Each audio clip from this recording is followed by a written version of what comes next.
को विषय प्रिय लगते हैं, उन्हें भोगने में सुख का अनुभव होता है, भ्रमात्मक, सत्य नहीं, भ्रमात्मक।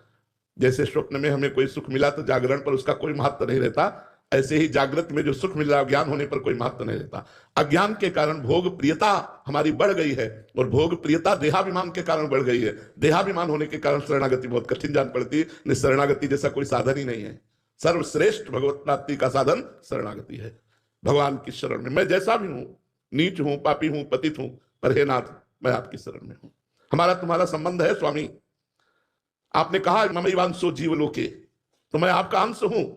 और वैसे भी अगर मैं पतित हूं तो आप पतित पावन हैं, मैं दीन हूं तो आप दीन बंधु हैं, मैं भिखारी हूं तो आप दाता हैं।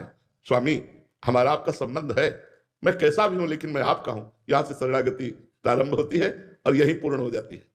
जब तत्वता हृदय में बात आ जाएगी तो पूर्ण हो जाएगी। अभी वाणी से है तो वचन से प्रारंभ हुई और हृदय में उतर गई कि आपके सिवा मेरा कोई नहीं। बस यहीं से उसका अध्यात्म का जो प्रकाश है वो जागृत हो जाएगा। ज्ञान विज्ञान से संपन्न वो महापुरुष हो जाएगा। भगवान का शरणागत परम ज्ञानी होता है, कोई ज्ञान बकाया थोड़ी रह जाता है। भगवान अपने शरणागत को परिपूर्ण कर देते हैं। तो शरणागति में कठिनता है विषय प्रियता।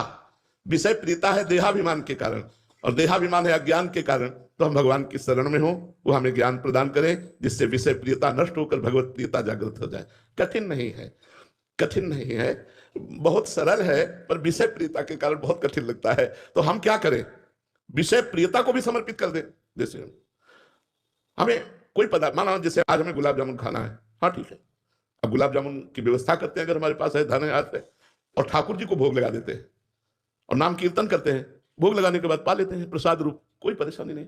हमारी भक्ति भी पूर्ण हुई और हमारी विषय प्रियता भी पूर्ण हुई।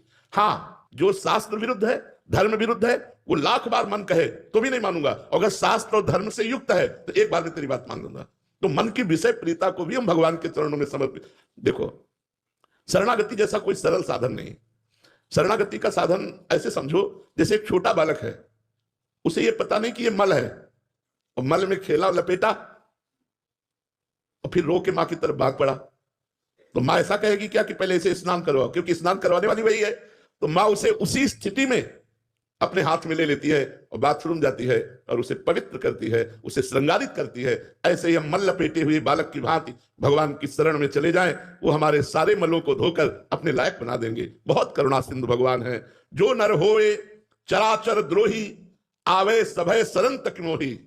चराचर का द्रोह करने वाला पापी भी हो, अपिचेत सुदुराचारो भजते माम अनन्य भाग। साधुर्य समंतव्या सम्यक व्यवसिता हिस्सा। घोर पापी हो और भगवान की शरण में आ जाए तो कहते हैं उसे महात्मा मानो, क्योंकि मैं महात्मा बनाऊंगा। करो